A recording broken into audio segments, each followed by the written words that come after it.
Eto, naguguluhan ako sa kanila.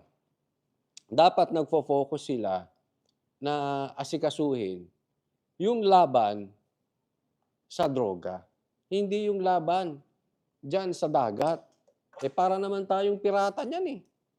Oh,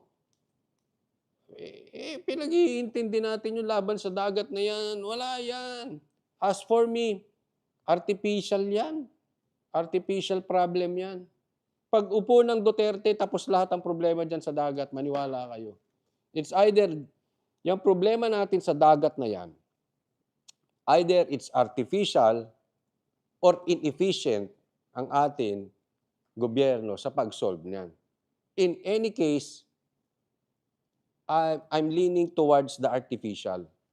Artificial problem 'yan, hindi ang problema natin, and then this is very obvious, kahit dati pa man hanggang ngayon, droga. Diyan tayo mag-focus. Kaya itulak natin yung drug test. Drug test sa lahat ng mga public official. Tingnan mo, ma-solve natin ang problema sa dagat, malaki pa rin ang problema ng Pilipinas.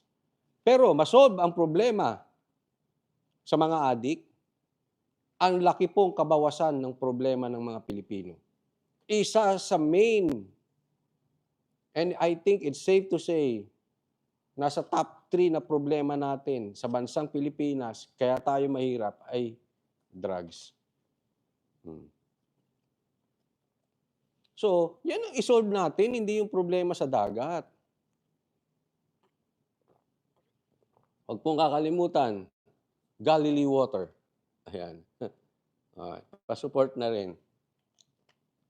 Yes, drug test. Hindi lang, alam mo, hindi lang naman, baka kasi akala nila lagi tayong drug test dahil sa presidente. Hindi po, lahat.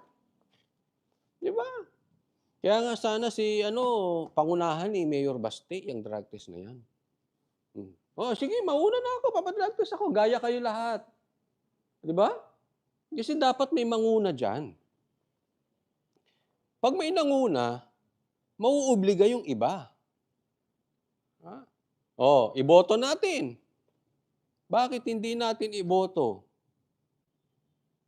sa Senado ang magpapadrug test? Uy, andyan yung editor ko, pakipalit nga ang title. Iboto sa Senado ang magpapadrug test. Ang ganda, no? Diba? Iboboto natin, Yung lehitimong drug test, may camera. Hindi yung kinabukasan may nilabas ng papel. Kalokohan yun. Walang ganunan. Magpapadrug test ka na lang din, yung convincing. Huwag ka magpapadrug test ng kinumbinsi mo lang yung sarili mo tsaka yung mga vloggers nyo.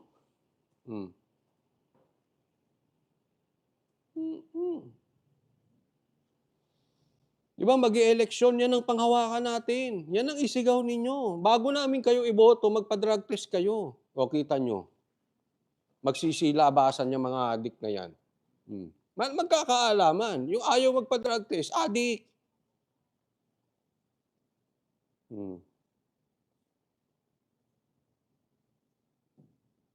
Simple, di ba? Walang kaproblema. Siyempre, public official ka eh. Dapat, bilang public official, very concerned ka sa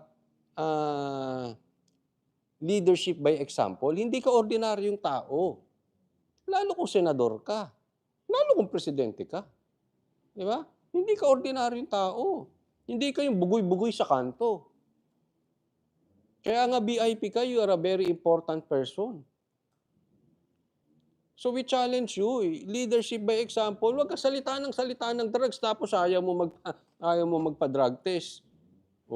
Ano yun?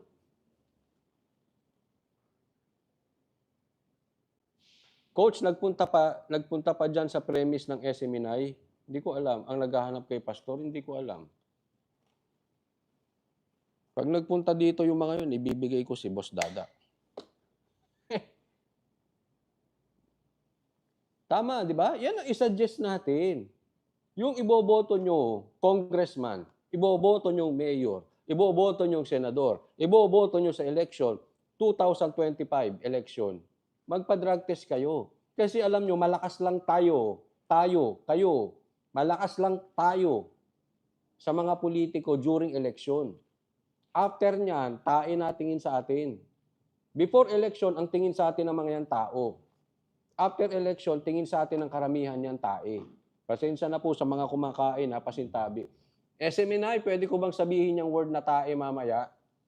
Tatanong natin, Miss Hana, MJ, Admar, pwede ba namin banggitin yung tae mamaya? Kasi gusto kong banggitin yan eh. Ang mga politiko, pag eleksyon, ang tingin sa mamamayan tao. Karamihan dyan, hindi man lahat, after the election, ang tingin sa atin, tae. Kaya gamitin nyo yung kapangyarihan nyo ngayon. Doon lang kayo makapangyarihan during election. Isigaw nyo. Bago kayo tumakbo, pa-drug test kayo. May nakabidyo, daming sumamang mga vloggers. Hindi yung Ensimada vloggers ha. Wala yun. Ensimada lang, solve na yun. Bigyan mo Ensimada yun, solve na yung mga yun eh. Hindi, wag ganun. Dapat lahat ng vloggers. So you are welcome. Papadrug test ako. Hindi yung pupunta ka ron, may papel na, eto, galing sa ospital. Galing sa, galing sa Asian Hospital. Negative ako, huwag tayo magkalokohan. Iloloko nyo kami. Dapat anuhan. Sabi, Coach Olip, give me list of senatorial balls as endorsed by PRRD. Yan, sige, tingnan natin. Hindi ko pa alam sa ngayon eh. Pero ako, mga napupusuan ko, Bongo. Wala na. Hindi. Atty. Vic, siyempre. Baste, sana tumakbo. Pero mukhang malabo. Isko, siyempre. Doc Willie Ong, siyempre. Bato, we'll see. Tolentino, we'll see. I mean, no. Sino pa ba? Bantag, yan. Robin Padilla, relax ka lang, Chrissy Brooks, mainit ka kay Robin Padilla. Hanggang 2028 pang presidente yan. Huwag mong patakbuhin. Baka mapagod si Robin Padilla. Relax ka lang, Chrissy Brooks. Sabi dito, surely pag may mangyaring yung drug test, mandatory problema ng bansa unti-unti. Oo, ako I honestly believe with all my heart, kalahati ng problema ng Pilipinas solve kung walang addict. Solve yan. Bakit? Yung addict, ang daming nanganganak na problema ang ginagawa niyan. Number 1 problema ang gagawin niyan, sisirain ng pamilya. Pag nasira na problema, tapos na yan.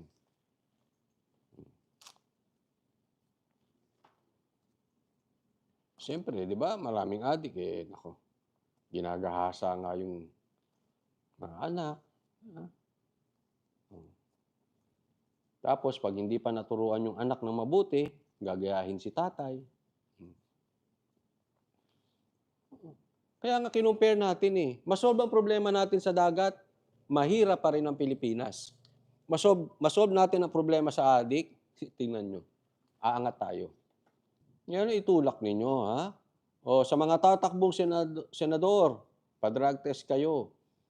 Drug test sa harap ng lahat ng kamera. Hair follicle. Nasa loob natin ng bansang unahin ng problema, panay pasyal, wala namang effect. Correct, Alexa G. Problema sa loob ang dapat nating anuhin. Solusyonan muna. Isama nyo si Jimmy Bondoc, pwede. Pwede. Pero hindi ko alam kung tatakbo si Jimmy Bondoc No? Hindi ko alam. Tebes, definitely. Definitely. Alam mo, one thing good gusto ko kay Tebes. Sigurado ako hindi nila kayang hawakan sa liig.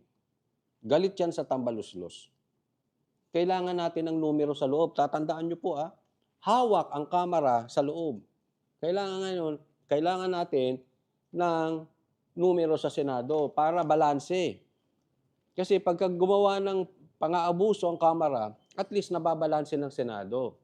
Tingnan ninyo, gustong tanggalan ng prangkisa ang SMNI. Di ba? Ang bilis nila mag-decide yung kamera.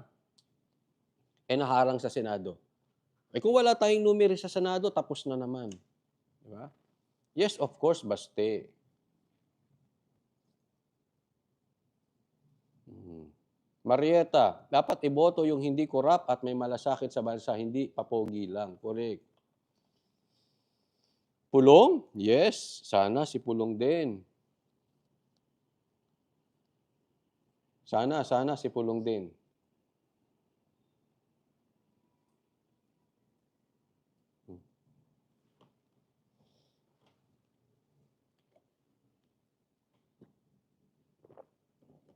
Vico Soto, yan, ayos din yan, si Vico Soto. Puwede yan, pero huwag niyong kakalimutan, demand niyo ang drug test sa kanila. Para hindi na tayo sa patibong. Of course, Isko. Mayor Isko, maraming salamat nga pala sa pagbati mo sa Banateros Brothers dito sa SMNI.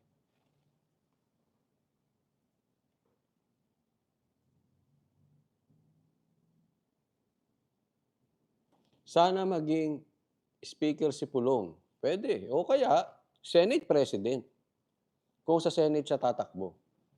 Yes, 'yan ang natin, mandatory in public. Suggest natin 'yan. Kasi diyan lang tayo makaka-demand, sa eleksyon.